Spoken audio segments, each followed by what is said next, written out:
Buonasera e benvenuti a questa edizione di TG Sicilia, i titoli del nostro telegiornale. In Sicilia decine di manifestazioni in occasione della giornata internazionale contro la violenza sulle donne. A Catania flash mob in Piazza Università, dati allarmanti sugli abusi nel posto di lavoro. A Messina corteo partecipato con centinaia di studenti. Armi e droga, 27 arresti nel Trapanese, la base di spaccio era la pescheria di Marsala. Traffico di stupefacenti, fucili e pistole anche nel Ragusano, un giro d'affari da oltre 1 milione di euro, 14 provvedimenti cautelari. Sarà votata martedì 2 dicembre all'Ars la mozione di sfiducia al governo Schifani, depositata oggi dalle opposizioni di centrosinistra. Per essere approvata servono 36 voti favorevoli.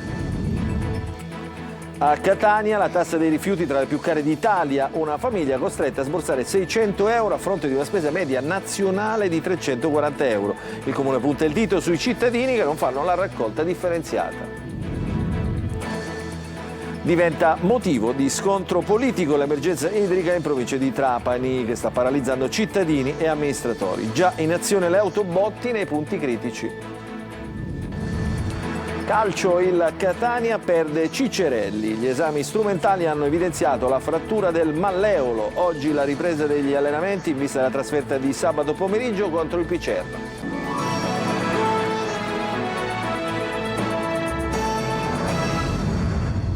Ancora buonasera, oggi è la giornata internazionale contro la violenza sulle donne. Dalla scuola alle istituzioni fino alla chiesa, in tutte le città si moltiplicano le iniziative per arginare gli abusi e i femminicidi. Il servizio di Simona Mazzone. Non è amore se non ti dedica il tempo che meriti. Se non puoi vestirti come vuoi. Ragazzi e ragazze con i loro messaggi che in alcuni casi sono apparsi come denunce e richieste di aiuto hanno tuonato da Piazza Università no alla violenza insieme a Polizia e Comune di Catania. Prima un flash mob, poi bigliettini colorati per farsi sentire oggi più che mai. Non è amore se è geloso, non è amore se non ti fa uscire, non è amore se ti controlla. Sono tutte delle manifestazioni di non amore, di violenza che oggi, ahimè, sono tornate nuovamente in voga tra i giovanissimi, per cui si parla anche di malessere. Diverse iniziative a Catania a cui siamo al Rettorato in questa giornata che vuole porre l'accento sui diversi aspetti della violenza sulle donne, quella fisica, quella morale, quella economica. L'aspetto della violenza economica è un aspetto sottovalutato e quindi anche la mancanza di denuncia è frutto del fatto di non sentirsi autonome anche da un punto di vista economico. E violenza sui luoghi di lavoro, i dati sono allarmanti secondo uno studio della CGIL. Circa 1.400.000 donne in tutta Italia hanno almeno una volta nella loro vita subito molestie e discriminazioni nei luoghi di lavoro. E il dato più allarmante è quello che riguarda proprio il mobbing. E a Messina 500 studenti, in rappresentanza delle scuole della città, hanno sfilato per le vie del centro insieme alle istituzioni per la terza edizione della Camminata della Legalità contro la violenza sulle donne. Francesco Triolo. Scegli il rispetto, semina futuro è la scritta sulla maglietta contro la violenza disegnata da una studentessa del liceo Mauro-Lico e indossata a Messina dagli studenti durante un flash mob prima a Piazza Caroli e poi durante la camminata contro la violenza sulle donne con 500 ragazzi delle scuole cittadine che hanno detto no alla violenza sulle donne. È giusto manifestare, è importante manifestare perché noi giovani donne siamo ancora più spaventate di quanto lo fossero già state le nostre madri, le nostre nonne. Le nostre generazioni devono essere ancora più sensibilizzate e più attente a questi temi. Soprattutto noi ragazzi in realtà dovremmo essere predisposti a manifestare. Purtroppo è una violenza che nasce da una visione maschilista, una visione puramente patriarcale, quindi soprattutto noi maschi dovremmo essere portati a manifestare. Diciamo che anche l'atto che potrebbe essere molto semplice come prendere l'autobus c'è bisogno di un livello di attenzione che magari un ragazzo non avrebbe, perché si deve sempre dare l'occhio su quello che potrebbe essere pericoloso, su una persona che potrebbe avere brutte intenzioni. Mi sono sentita in pericolo tante volte per magari anche solo delle battutine o anche andando sola nell'autobus. Dopo il corteo con i rappresentanti delle istituzioni l'arrivo a Piazza Unione Europea, dove la prefetta Cosima Distani ha sottolineato la necessità di intervenire sui maltrattanti e l'aumento delle denunce, un segnale incoraggiante rispetto ai dati che riguardano i reati per cui scatta il codice rosso. A Messina nel 2024 sono stati 366, nell'anno che ancora non si è concluso 271. Iniziative come quella di oggi, ha detto, vogliono essere un messaggio di speranza, soprattutto in una città segnata quest'anno dal femminicidio di Sara Campanella. Adesso la cronaca, armi e droga, 27 arresti nel Trapanese, la base di spaccio era una pescheria a Marsala, il servizio di Simone Mazzoni. C'è anche un pescivendolo che aveva trasformato la sua pescheria in una base logistica per lo spaccio di cocaina tra i 27 arrestati per traffico di droga, eseguite 20 perquisizioni fra Trapani, Marsala e Mazzara del Vallo.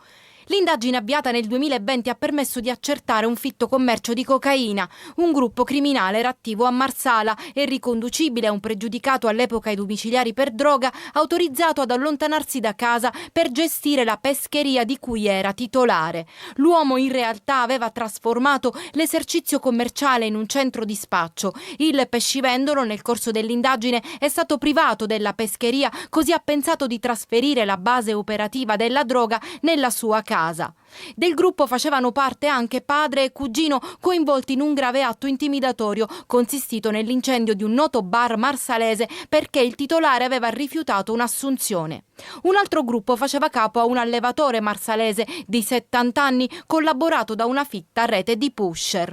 Ma si è scoperta anche una terza associazione con base operativa in un appartamento di Marsala dove operavano giovanissimi pusher con la complicità di organizzazioni criminali calabresi che assicuravano un canale di approvvigionamento a prezzi concorrenziali della cocaina per poi rivenderla nel Trapanese. Nel corso delle operazioni sequestrate anche diverse armi. In cambio di soldi avrebbero consentito l'accesso di telefonini e droga all'interno del carcere Pagliarelli di Palermo. L'avviso di conclusione delle indagini per 35 dei 48 indagati. Tra questi c'è anche il cantante neomelodico Nico Pandetta, nipote dello storico boss catanese Turi Cappello. Per una decina di indagati era stato disposto il giudizio immediato. Gli arresti sono scattati lo scorso 23 maggio. Nel corso delle indagini sono finiti in anche alcuni agenti penitenziari, è stata fatta luce anche sul presunto tariffario degli stupefacenti smerciati all'interno del carcere. Una canna, ad esempio, costava il prezzo di 3 pacchetti di sigarette, cioè circa 20 euro. Un grammo di hashish tra i 100 e i 150 euro, un grammo di cocaina arrivava a costare anche 500-600 euro. Per i telefonini poi si dovevano sborsare anche 500 euro. Nelle carte i magistrati della Procura di Palermo scrivono che c'è chi ha guadagnato anche 15.000 euro in un mese e mezzo. Operazione antidroga all'alba, traffico di stupefacenti e armi, 14 arresti nel Ragusano, blitz dei carabinieri della squadra mobile su delega della DDA di Catania. Il servizio è di Veronica Barbarino.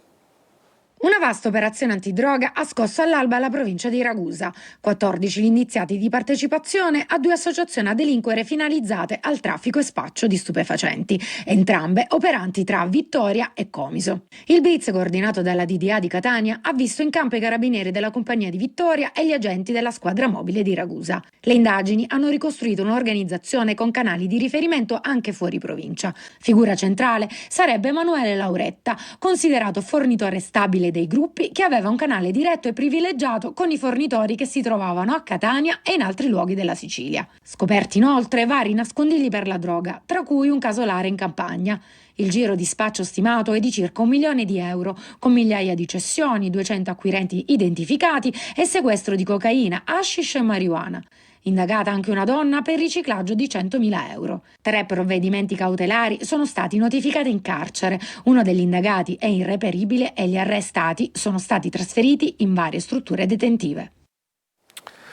Devono restare in carcere i 2 diciottenni arrestati il 18 novembre assieme a 3 minorenni per rapina e tentato omicidio per il brutale pestaggio e accoltellamento del 12 ottobre nella zona di Corso Como a Milano. Fu accoltellato, vittima dell'agguato, un 22enne originario di Ragusa che frequentava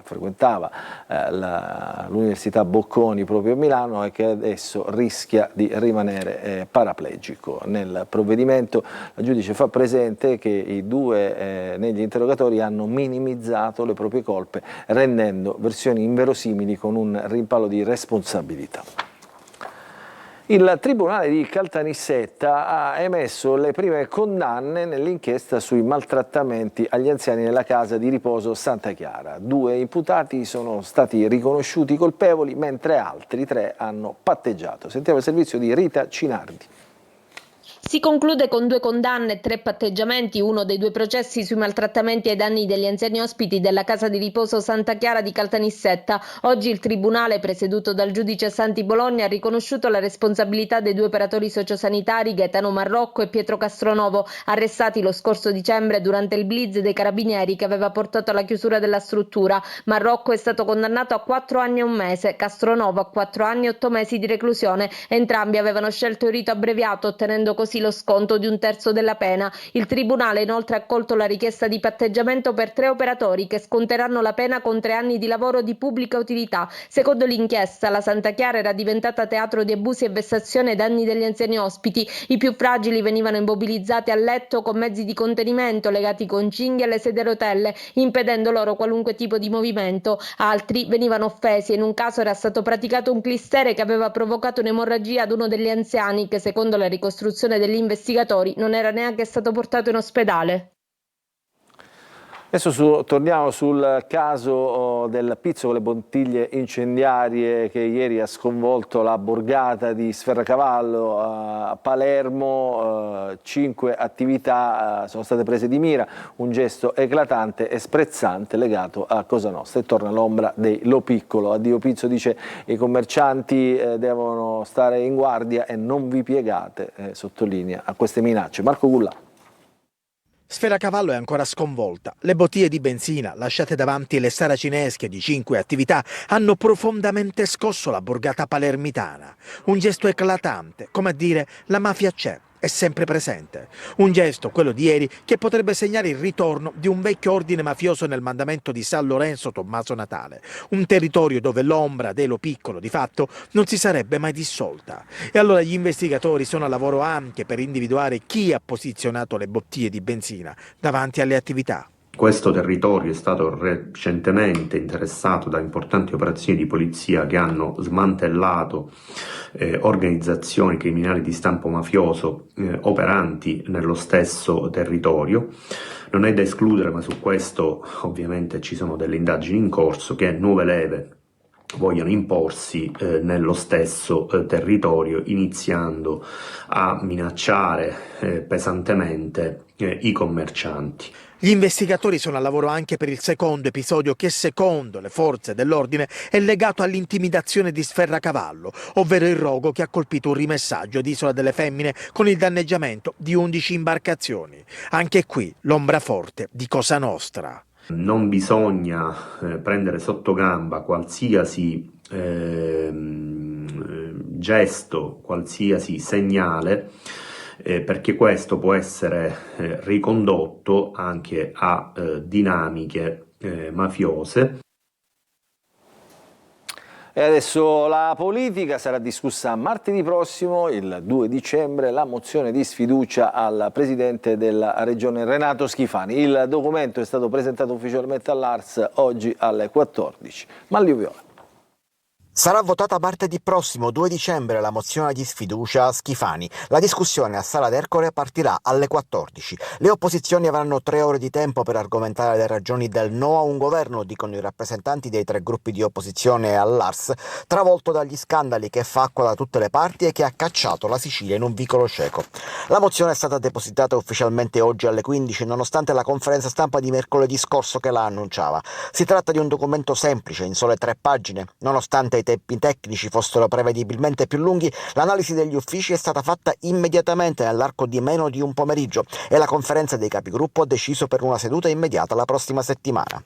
Perché sia approvata servono 36 voti. Ai 23 firmatari della mozione si uniranno probabilmente i 3 deputati di Sud Chiama Nord, più per forma che per convinzione, ma all'appello mancheranno comunque 10 voti perché passi.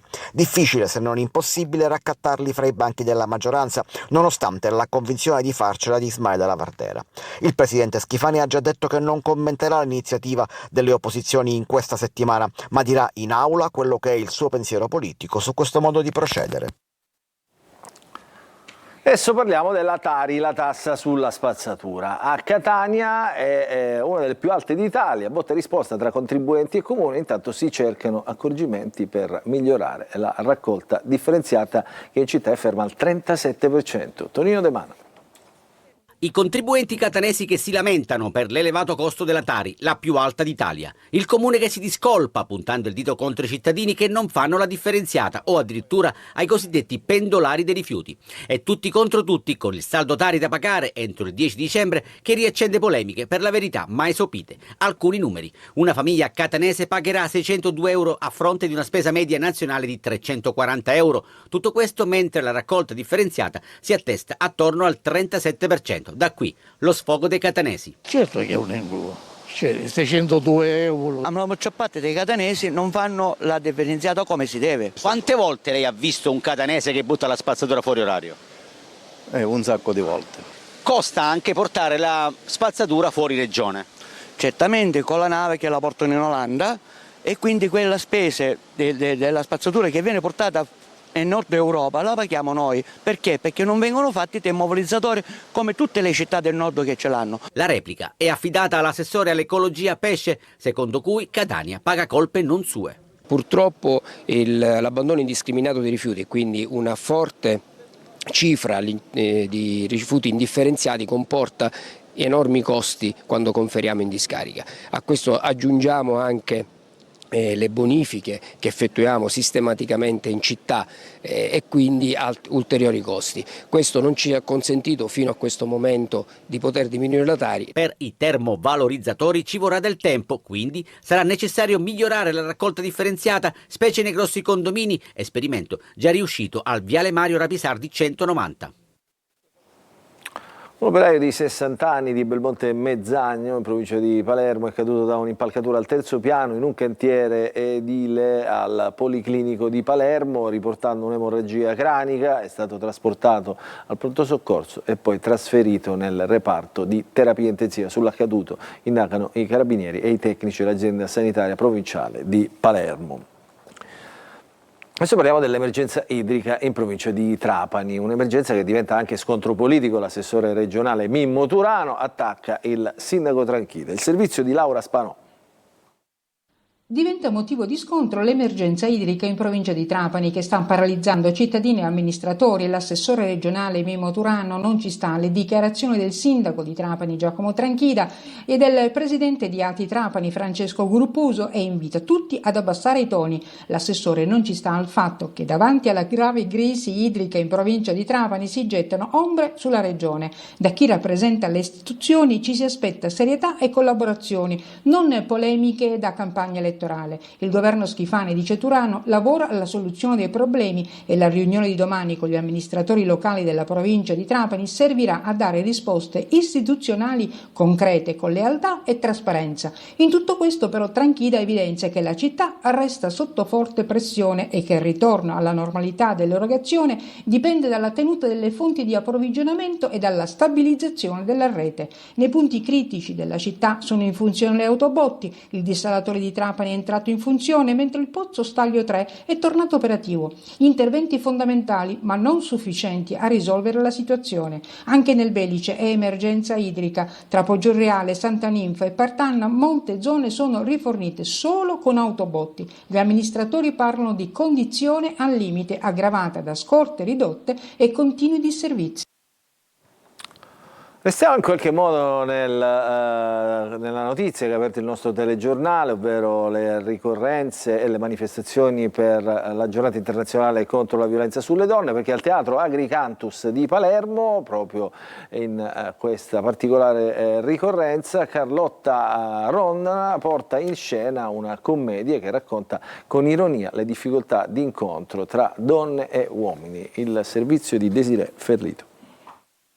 Uno spettacolo ironico, irriverente e coinvolgente, femminile, single aree, arriva al Teatro Agricantus di Palermo. Protagonista e autrice del testo è Carlotta Rondana, diretta da Francesca Nunzi in una stand-up comedy che attraversa con intelligenza e sarcasmo il mondo femminile in crisi, tra relazioni, identità smarrite e desideri che si fanno largo tra risate e imbarazzi, in un viaggio che esplora la complessità del mondo femminile e maschile contemporaneo. Luce, voglio che lui mi guardi, mi veda e dica: voglio lei. Oddio, ha detto a me? No, secondo me ha detto a lei. Con lampi di ripide e incessanti battute ci conduce nella ricerca di un maschio spento che si aggira confuso tra donne che frugano nella borsa della propria coscienza. Chiave di casa di mamma, lo senti? Mamma, chiave di casa di zia, chiave di casa di mia cugina, chiave di casa mie. Se mi rubano la borsa si fanno 5 appartamenti. L'atmosfera è leggera, vivace e profondamente umana. La platea è trascinata da una comicità che non risparmia nessuno. Amore, ti è piaciuto? Il minuto e mezzo più lungo della vita mia. Le pause di riflessione, i dialoghi intimi con il pubblico offrono un momento di respiro all'autrice, che regge da sola il palco in un monologo fisicamente intenso, emotivamente carico e artisticamente libero. E adesso ci fermiamo, una piccola pausa, poi il calcio con la notizia della tegola piombata sul Catania, dopo la pubblicità.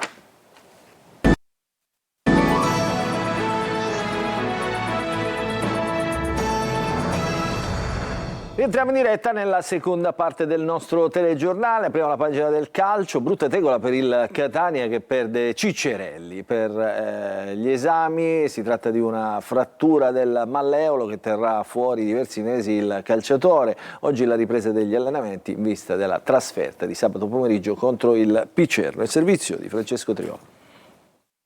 Il Catania perde Ciccerelli e per molto tempo è una mazzata quella che arriva dall'esito degli esami diagnostici a cui è stato sottoposto il fantasista rosso-azzurro, costretto ad uscire dopo soli 7 minuti nella partita contro il Latina a causa di un durissimo intervento di Porro. La risonanza magnetica e la TAC hanno evidenziato una frattura del malleolo tibiale e una lesione dei legamenti della caviglia destra.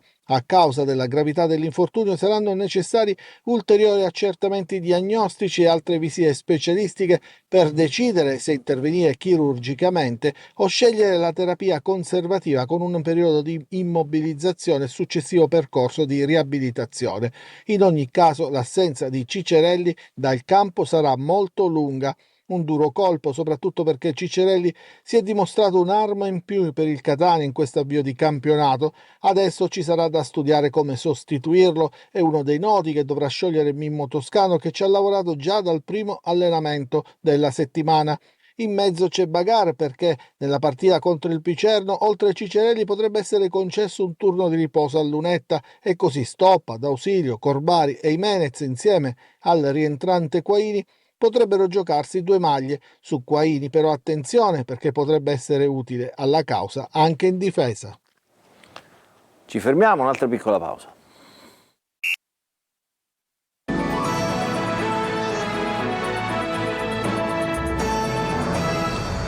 Entriamo in diretta, non ci sono aggiornamenti dell'ultima ora, dunque il nostro telegiornale finisce qui, vi ringraziamo per averci seguito, vi auguriamo un buon proseguimento di serata a tutti.